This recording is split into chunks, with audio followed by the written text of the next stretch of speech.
Try Subway. Fresh baked bread. In 2013, a man discovered something disturbing about his Subway sandwich. Is among the most ubiquitous restaurants that the world has ever. Statistically, most of the people. The untold truth of Subway. When Subway first opened, customers were seriously impressed with the freshness of its ingredients, the deliciousness of its subs, and the idea that a sandwich artist was going to make it right in front of you and add whatever you asked them to. Soggy bread, surprise tomatoes, even though you specifically requested no tomatoes, not here. So Subway grew and grew and grew. According to Statista, it hit its peak around 2016 with an almost unthinkable 44,702 restaurants worldwide. Even when locations started closing in 2017, CNBC reported that it was still the biggest fast food chain in the world. Yep, it beat even McDonald's by 6,671 restaurant locations and Starbucks by a shocking 16,573 locations. But all was not well, and it was a case of the numbers definitely not telling the whole story. Subway was struggling. What happened was complicated, and the whole story of Subway is complicated. It had more than its fair share of scandals and bad news stories, and it had its share of successes too. What don't you know about the once favorite sandwich chain that's become the last resort for many? A lot. This is the untold truth of Subway. You don't know the whole story of Subway's too short footlong.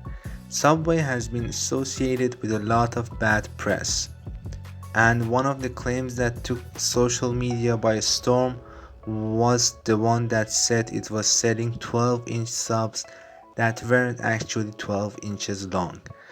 According to Reuters, the whole thing started in 2013 when one Australian teen posted a picture of his sub and proved that it was only 11 inches long.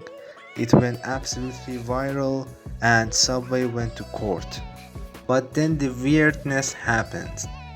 According to Forbes, Subway agreed to settle for $500,000 and to implement new policies that would regulate its bread making processes a little more.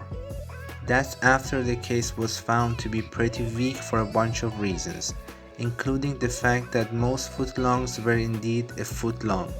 They were all made from raw dough that weighed the same, and Subway's standardized way of putting on the toppings means customers weren't getting shortened any feelings.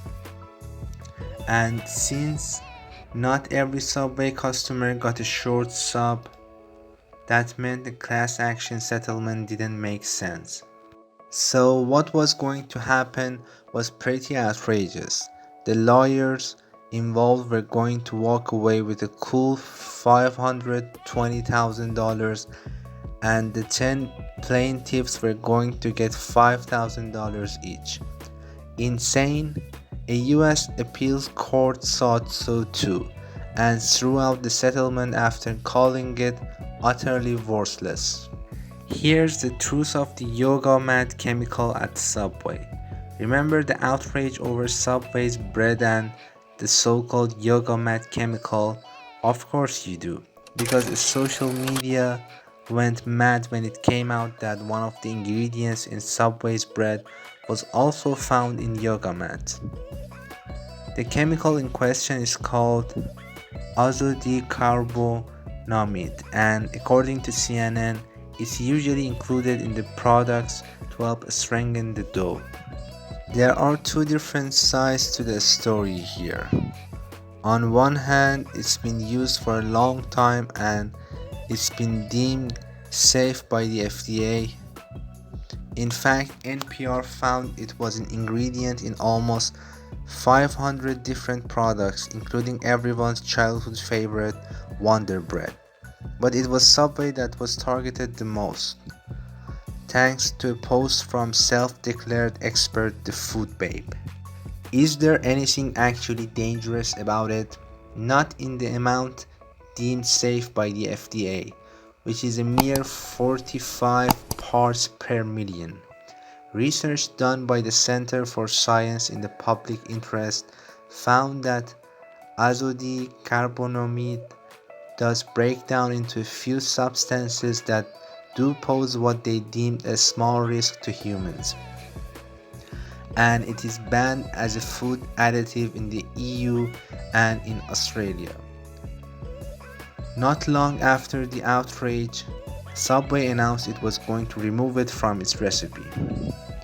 How did Subway get so popular doing what so many others were doing? So how did Subway make subs such a big deal when so many other people were already making them? According to Entrepreneur, there were few things going for the company. It had something other chains didn't, and that's the story. It touted its freshness and healthiness, and more than it just saying how healthy its food was, it kicked off a campaign around someone who'd lost a ton of weight thanks to its meals. And it was perfect timing too, as it happened when more people were looking for healthy options that were still fast, and they jumped on the trend. It was also one of the first restaurants to start making food right in front of the customer, and customers loved it. They knew exactly what was going on their sub, and they could add as they went along. That got them engaged and invested in their meal, and that's important. It wasn't just Americans who were impressed with the affordability, freshness, and quick serve. According to the BBC, customers in the UK found the very same things so awesome that Subway opened 2,500 stores there. There was something else at work here too, and it's probably something you never considered. Since Subway marketed itself as super healthy, it was able to get partnerships with places that less healthy fast food chains couldn't, like hospitals, and that was a whole untapped market. One Subway sandwich is actually named after a subway line. Subway used to really play up the pun in its name. A portmanteau of sub as in submarine sandwich and way. It suggests the Subway or a different fast food option than burgers and fries, but also forms the pre-existing word subway, like a subterranean mass transit system utilized in major cities around the world. Subway outlets used to be decorated with vintage photos of subway systems, but after a few rebranding drives over the years, little underground train imagery remains. However, one relic stays steadfast, because it's one of the chain's most long-standing menu items. According to Untapped New York, the BMT has been on the Subway menu board since 1975 and is now officially labeled the Italian BMT, a trademarked phrase. It consists of salami, pepperoni, and ham. Try as one might, it's hard to get the letters B, M, and T from those proteins, or to see a connection to the other famous sandwich to which the name clearly alludes, the BLT, or bacon, lettuce, and tomato. According to the New York Times, New York City used to be home to several independent subway lines. One of those operations was the Brooklyn Manhattan Transit System, which locals called the BMT. You could once get a Subway sub for less than $1.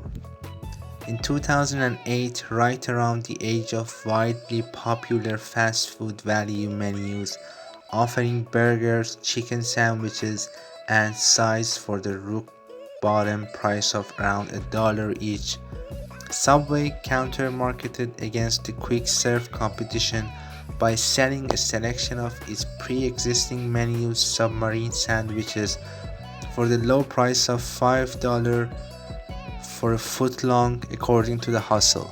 A catchy long-running commercial jingle certainly helped the promotion establish a firm footing. $5 for a giant sandwich is certainly a bargain in the 21st century, even accounting for inflation, but a 5 spot is nowhere near the lowest amount Subway ever charged for these custom-built handmade sandwiches. In 1965, when Subway opened for business as a single outlet in Bridgeport, Connecticut under the name Pete's Super Submarines, the prices were low by any metric. Sandwiches varied in price at that time, costing anywhere from 49 cents to 69 cents.